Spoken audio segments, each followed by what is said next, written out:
session. I'm truly excited to introduce you to a fantastic panel of speakers. And I am delighted that we have this opportunity to highlight complexities and not only the high ambitions that all Arctic countries and the world around have for the Arctic. Our keynote speaker today, David Bolton, Ambassador David Bolton, is a pillar of the Arctic community and has been for years. He is a senior fellow at the Polar Institute of the Woodrow Wilson Center in the United States. We're delighted to welcome you.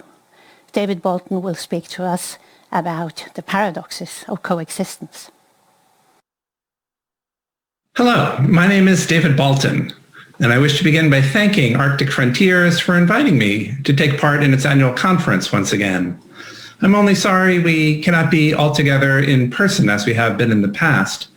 But if there is perhaps one silver lining to the pandemic, it is that it has made us all realize how much we don't know about the natural world. And that realization, I think, should inform our discussions about how the ocean meets the coasts. We should be more humble, and I would submit more cautious in considering human interaction with the natural world as it affects the Arctic marine environment. My presentation today will cover some issues about where the Arctic has been in efforts to address these concerns affecting the Arctic Ocean and where we may go in the future. 4 years ago, I was invited as a member of the United States government to be at Arctic Frontiers, and indeed I was given an invitation to participate in the opening plenary session that year to be moderated by Stephen Sucker of Hard Talk. I was approaching this session with some trepidation. Just a few days before I arrived in Tromsø that year, the United States had inaugurated a new president, Donald Trump. And the question on everyone's mind, and I'm sure on Stephen Sakur's mind, probably to be directed at me, was what does this mean for the Arctic? What does this mean for the U.S. engagement in the Arctic? And of course, at that time, I had no idea. Indeed, I dare say, hardly anyone did. Here we are, 4 years later, the United States has now inaugurated a new president. And I think that inauguration and the years to come bode well for both the Arctic and for U.S. engagement in it. But today, I don't really wish to focus on the United States. I wish to talk about the Arctic region as a whole. And if you bear with me, I would like to show some slides. So the Arctic, of course, is changing in profound ways, and this is particularly true of the Arctic Ocean and coastal regions. I don't need to go through the litany of changes for this group, but it's melting, we know. The Arctic sea ice is receding, oceans and coasts are being affected, the ocean is growing a lot more acidic, new pollutants are entering the Arctic Ocean. All of this is, of course, quite worrisome. We have already seen some serious consequences affecting the Arctic region and the Arctic inhabitants. And of course, more changes are to come affecting not just the Arctic, but of course, the planet as a whole. The Arctic peoples and the nations that represent them have been scrambling to keep pace with these changes.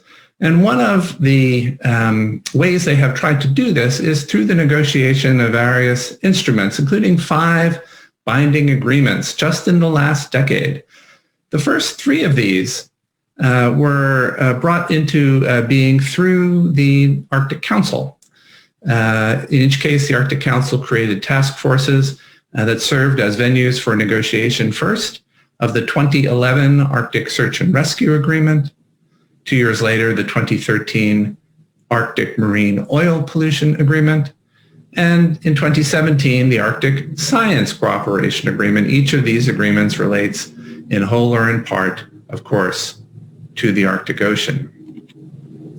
Outside of the Arctic Council, through the International Maritime Organization, nations produced the Polar Code to strengthen the regulation of shipping throughout the Arctic, also the Antarctic regions. The idea behind the code was to improve the standards for safety and environmental security of such shipping. And additional measures beyond the polar code itself, which entered into force in 2017, are also under consideration there. I'll return to that in a little bit.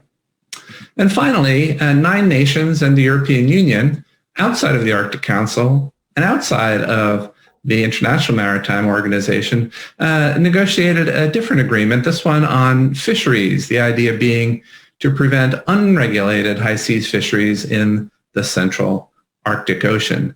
That agreement is likely to enter into force fairly soon. 9 of the 10 that signed the agreement have already completed the ratification process. We await only China to finish the ratification process. And indeed, efforts are already underway to prepare for entry into force of the agreement and to implement it properly. Now, all of this may sound very impressive, and on some level, I would say it is. 5 new binding agreements for one area of the planet just in the past decade. But on closer inspection, I think it will prove to be not enough. That is to say, I think the Arctic region will require stronger and more robust governance in the coming years to deal with the profound changes to the environment and to the people who live in and depend on the Arctic Ocean. And indeed, in 2017, the ministers of the Arctic Council agreed that a start would be made by creating a new subsidiary body of the Arctic Council itself to focus on enhancing cooperation on marine issues. 2 years later, unfortunately, when they met in Rovaniemi, the ministers could not agree to take that step. Indeed, could barely agree on anything. But under the able leadership of Iceland, at least, there was a decision to create an Arctic marine mechanism led by the senior Arctic officials. Just a few months ago, we had the first meeting of the so-called SMM. Of course, it was a virtual meeting of necessity.